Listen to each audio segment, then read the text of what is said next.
అలసిన మీ శరీరానికి శక్తి, బలం, ఆరోగ్యం కావాలా? Second shilajit resin.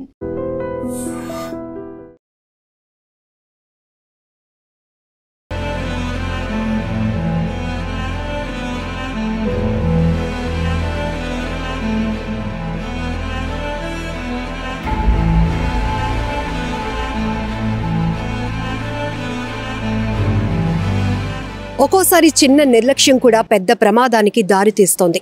ఒక కారు డ్రైవర్ నిర్లక్ష్యం ఒక బాలుడి ప్రాణం తీసేసింది. విజయనగరంలో ఒక దుర్ఘటన మీకు తెలుసు. కారు డోర్ లాక్ పడిపోవడంతో 4 చిన్నారులు ఆ కారులోనే ఊపిరాడక చనిపోయినటువంటి దుర్ఘటన. ఇప్పుడు నంద్యాలలో కూడా కారు సరదా ఓ బాలుడి ప్రాణాన్ని తీసేసింది.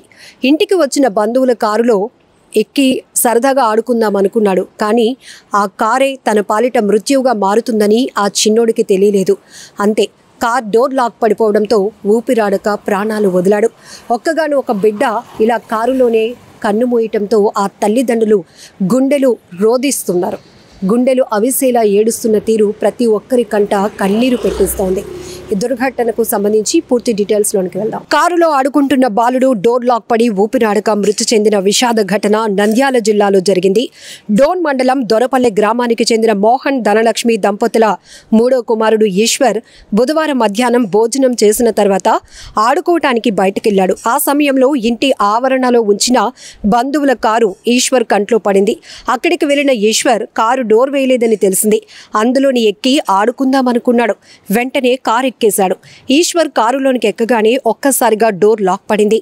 కార్ లాక్ తెరవకపోవడంతో ఆందోళనకు గురైన ఈశ్వర్ చాలాసేపు కాళ్లతో, చేతులతో అద్దాలు పగలగొట్టేందుకు ప్రయత్నించాడు. అద్దాలు పగలకపోవడంతో ఊపిరాడక అపస్మారక స్థితిలోనికి వెళ్లిపోయాడు. ఈశ్వర్ కనిపించకపోవడంతో కుటుంబ సభ్యులు వెతకటం ప్రారంభించారు. సుమారు 3 గంటల తర్వాత బాలుడు కారులో ఉన్నట్లు గుర్తించి ఆసుపత్రికి తీసుకువెళ్లగా అప్పటికే మృతి చెందినట్లు వైద్యులు నిర్ధారించారు. కొడుకు మరణంతో తల్లిదండ్రులు గుండెలు అవిసేలా రోదిస్తున్నారు. ఏదేమైనా కార్ డోర్ లాక్ చేయకుండా వెళ్లిన డ్రైవర్ కారణంగా బాలుడు ప్రాణాలు కోల్పోయాడు. డ్రైవర్లందరూ డోర్ లాక్ విషయంలో జాగ్రత్త వహించాలని పోలీసులు చెబుతున్నారు. తల్లిదండ్రులు కూడా తమ పిల్లలపై ఒక కన్నేసి ఉంచాలని సూచిస్తున్నారు. విజయనగరంలో కార్ డోర్ లాక్ పడి 4 చిన్నారులు మృత్యువాత పడినటువంటి ఘటన చాలా బాధాకరం.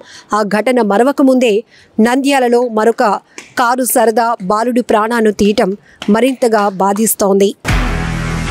నిజంగా ప్రస్తుతం ఉన్నటువంటి సమాజం దేనికి ప్రయారిటీ ఇస్తుంది? ఆర్థిక సంబంధాల చుట్టూ మాత్రమే తిరుగుతుంది. మళ్ళీ ఎన్నికలంగానే చాలా విరక్తి కలుగుతాం. మంచి అనిపిస్తుంది కదా, లేడీస్ కూడా ఛాలెంజింగ్ జాబ్స్ చేసినప్పుడు చాలా బాగుంటది. ట్రాఫిక్ అసిస్టెంట్స్ గా నియమించిన ట్రాన్స్జెండర్స్ అందరితో సాల్యూట్ చేయించుకుంటున్నారు. ఫుడ్ డెలివరీ ఇవ్వటానికి వెళ్ళినటువంటి డెలివరీ బాయ్ అనిల్ పై కళ్ళ ముందు